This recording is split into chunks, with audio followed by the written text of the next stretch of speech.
Okay, can I again?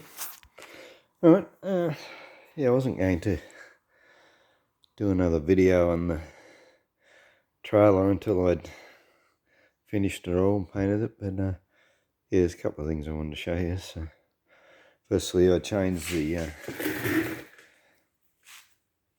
light fittings, yeah. And, I had different lights on this other trailer that was, and yeah, so being right at the back, you have to have some sort of protection on them. So yeah, build a cage. This is just rod. Some of it's actually tent pegs. And, yeah, so my lights will fit in that. I got a pair of guards made.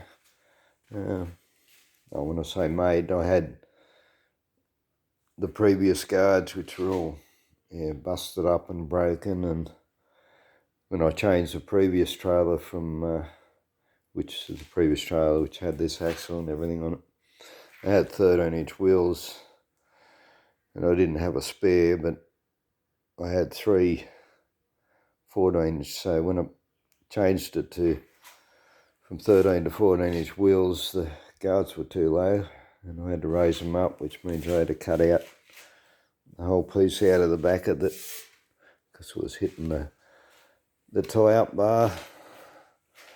And yeah, they were just open on the inside, and yeah, I've decided to fill them in with some old panel. That's an old engine cover left over from a ride-on mower that I remade. But yeah, got them mounted on. Had to fully weld all the way up here, clean it off, grind it back, and yeah, this is the other one. And, yeah, it's held on by 6 bolts. I did try 3 to start with, but then it was too flimsy. It was rocking back and forth, and so then I put another 3, and I had to put spacers in them because that was the other thing, was they were leaning in, they won't sit level. So I put spacers on them, and then it was still that little bit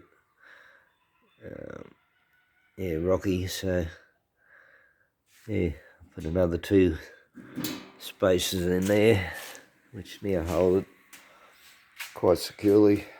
It's quite good.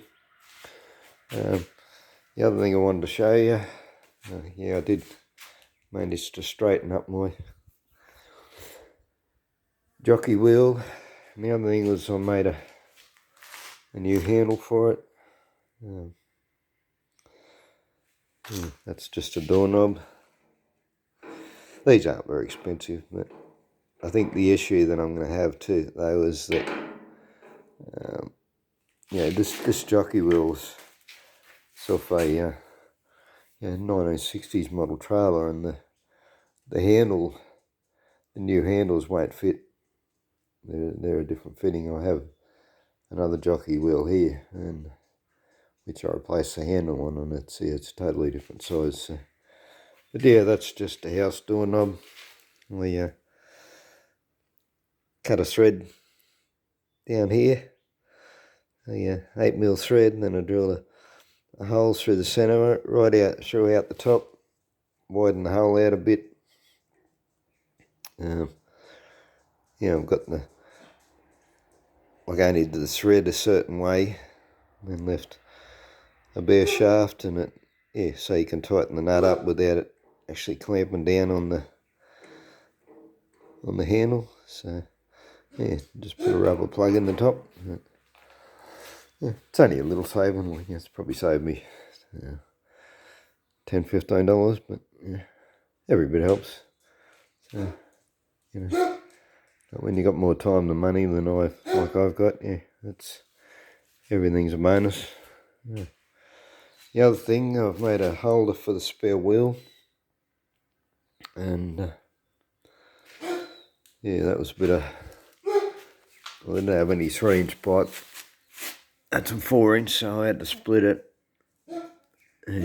Put hose clamps on it, and I split it, and then I kept cutting a bit out, checking it, cutting a bit more and cutting a bit more until at the right size, left about a mil gap to make sure I got good weld penetration. Yeah. Drill the hole in the plate, welded a nut on the back, and then yeah, cut it out and weld that on. What I've got, get the bolt, and actually see if I can get this wheel on one hand. There we go. I can do this without dropping it. Right, so that's how your wheel fits on. And, yeah, this an old pulley. Just welded a large washer on it. Obviously I'll clean that off. That just sits over top. I've got a bolt, and especially it's got a 10mm thread, and I made sure I got one with a 17mm spanner head. And the reason being is that when I have most of these 10mm bolts got 14mm hexagon spanner fit things on them, so I made sure I got a 17mm so that my wheel brace will fit it, because otherwise I'd end up getting, when you eventually go to use it, you'd find you wouldn't have a spanner to undo it if it was 14, and yeah, and you'd be stuck with not being able to get it off. So yeah, specifically went for a 17mm, so that, because I know there's a 17mm on my cross type wheel brace. So what I'll do too, I'm going to put a couple of washers under that. I'll probably tack them on as well. I'll make it so that you can do the nut up tight without it. So that just puts a little bit of pressure on it, but locks in. Yeah. So I can screw that right down until it hits the rim, but considering it's likely to sit there, who knows when you're going to need a spare. It might sit there for years, and you'd probably leave a permanent imprint in the tyre. If you had the tyre compressed down so the rim's touching the metal. So yeah, I'll put a couple of washers under that. But yeah, that's another thing made that didn't cost me anything. Just used bits and pieces that I found around the place. And yeah, I have another issue to these. This axle's off a 1960s trailer. It has the stud patterns, HG, HT, Holden, and I've got 3 wheels, but none of them have got decent tyres on them. And they're still legal tread, but yeah, as explained before, they're like 20 years old. So I don't want to have them on there when I take it in for rego, and they probably wouldn't pass it in anyway because it's sticking outside the guard. So yeah, we got pretty strict rules in Australia. So, and I was debating whether to, because I got brand new tyres on this trailer, I was debating whether to take the tyres off the rims and just, put them tyres under the, because these are HQ. They get a different stud pattern. And I was debating whether to actually pop the tyres on and swap tyres with the rims, or whether to change the hubs, because the hubs got the same size bearings in them. And while I was debating to do that, I was checking how many wheels I had, and this is actually a HQ wheel, and I made the centre bit to fit this wheel. Made it all up, welded it on, and then I realised that the HG, HT wheels won't fit over it. They got a smaller hole in the centre. So that's just made the decision for me now. yeah, I've got to swap hubs. So, but yeah, I was about to go taking the hubs off that, and then I remembered that previously on this trailer I actually had HQ wheels on it, and what I had was these front discs, which they come off a WB Statesman that I stripped out, and yeah, so like they got the same bearing size and everything. So I've actually got hubs that I can put on there, but the issue is I thought I actually had these on the other trailer, but I must have bought new hubs for that trailer. But yeah, these are really heavy, you know. I'm trying to keep this trailer light because I want to be able to tow it with the Volkswagen. This is a whole lot of excess weight. So yeah, I think what I'm going to do is actually cut the disc off. I'm going to measure in here, find out the exact depth, and yeah, start cutting around this circumference here, and cut the actual disc off. Yeah, I've got to try and get it fairly even. You don't want to unbalance it. Not too much anyway, you know. If it's unbalanced, you like this, chew your bearings up. And, yeah. Anyway, that's where we're up to. We're all done with everything else. I was thinking too, after I welded this on, and I should have actually made that bolt on, because when I put the bug shell part onto it, I don't want them sticking out the back and spoil the look of it. Yeah, I'll use proper Volkswagen tail lights fitted onto the guards. So yeah, so I'm going to eventually get this Volkswagen shell trailer top finished. I'm going to cut this off, just put some more of this angle across the top and make this a bolt-on fitting, so that, yeah, when I use the trailer for other purposes I can just bolt it back on. So yeah, anyway, just wanted to show you, you don't have to go spending a lot of money, and especially if you're in my situation where you don't have lots of money to spend, you have to find ways around these things. So yeah. On the subject of the knob, I'll show you something else. I was last week, I'm driving along in the Volkswagen, I go to wind the window down and the knob broke off. So rather than ordering a knob and waiting for it to arrive and everything, I went into the hardware, and for I guess about $8 I bought a chrome covered knob, and what I did was just put a little sleeve in there, found a little bit of tube the right size, and sleeve that so that I can do the screw up tight and it can still turn within the handle. Yeah. And yeah, quite like that. I think I'll have to buy one for the other side now. Yeah. Yeah. But yeah, this is the way my life is. You're always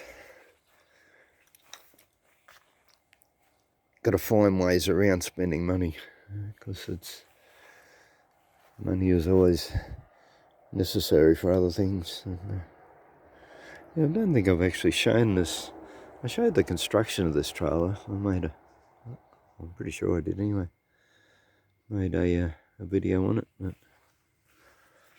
yeah, I don't think I actually showed it with the shell. This is an 85 Hilux, and it's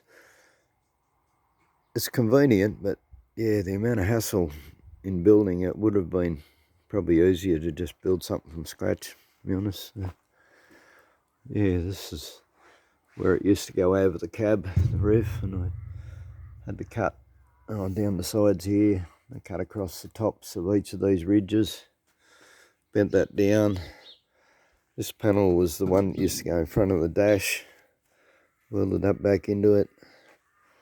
Yeah, I can open it. That's where I kept the spare wheel, and this trailer's mostly for getting firewood, so it's where I put my chainsaw and my fuel drum, and this bar here and these lugs here, that's so I can put my wheelbarrow on it. We were putting the wheelbarrow inside, but then it becomes a problem when you get it, because I fill this sort of up to about here somewhere, about 3/4 full or 2/3 full with wood, and then you've barely got enough room to get the wheelbarrow in there. So yeah, so I welded these lugs on and put that on, and we can sit the wheelbarrow in there, lean up against the cab and tie it back. Yeah. I said, yeah, it's really handy having these sliding doors, but like even that was a problem, like this here is the bottom half of the door. I had to cut it off because it wouldn't clear the guards, and I probably could have cut the guard back actually, come to think of it. It probably would have been easier, but yeah, and left it full size. But, well, I still would have to move the tracks anyway, because the tracks were down below where I've cut it off. But, yeah, it's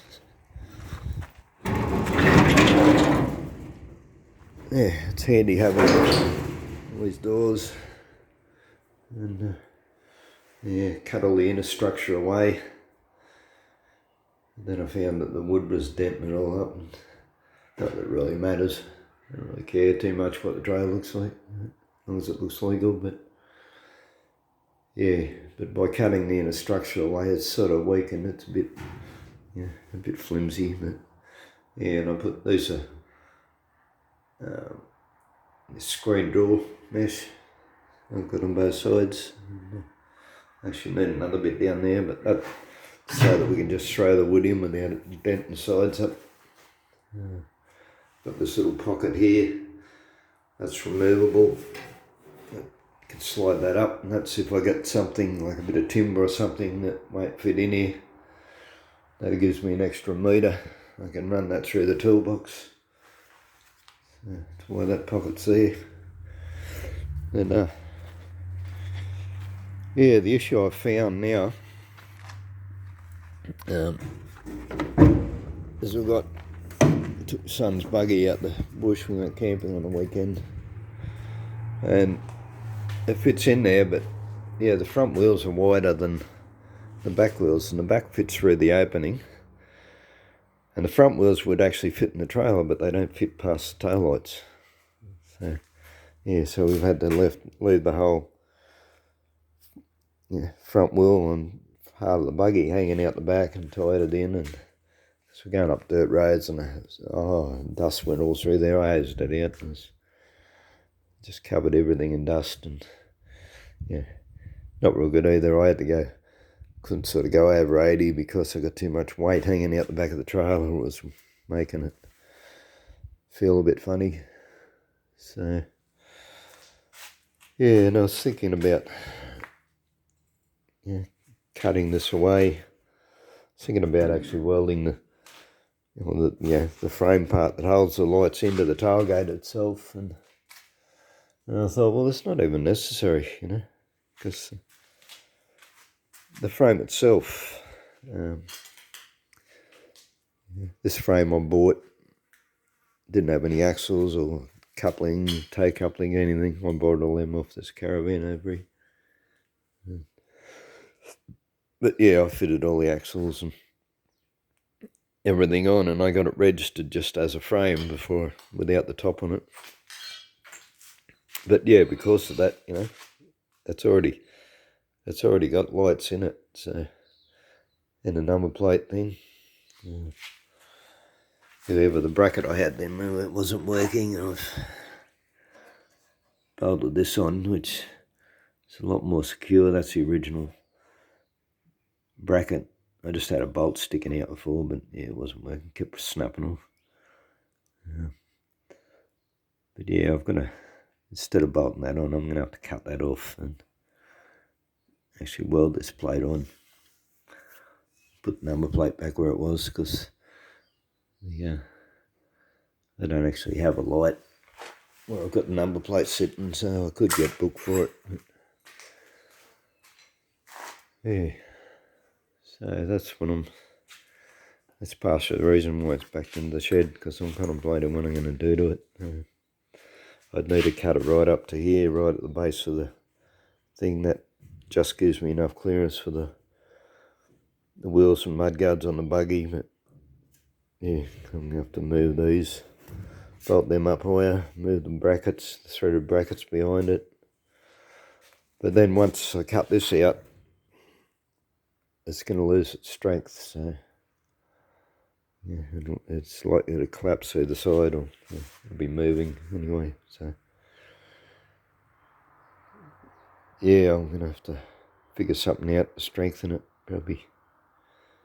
Possibly just put some like square or rectangle tube in there, or some 2x1 steel tube down inside here, run it right down. But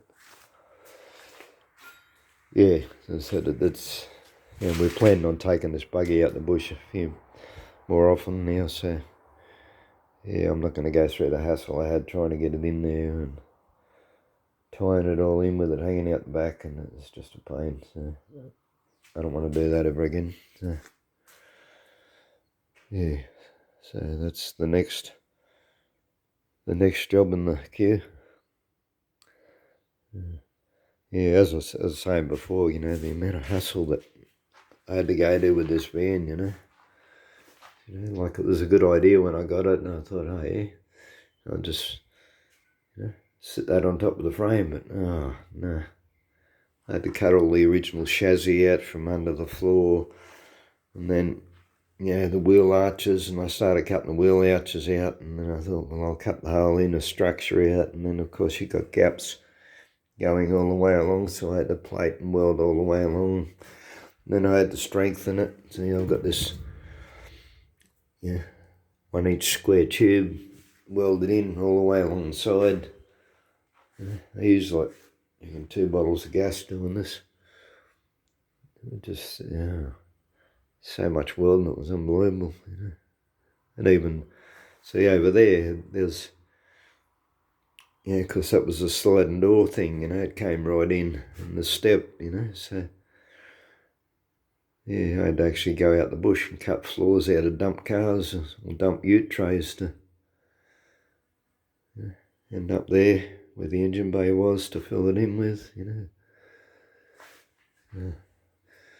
Yeah, as I said, it's handy having the sliding door and this fully open tailgate with gas struts, but yeah, it really would have been easier to make something from scratch. Anyway, I've rambled on long enough, so yeah, thanks for watching, and hit a like please if you like. Thank you. Bye.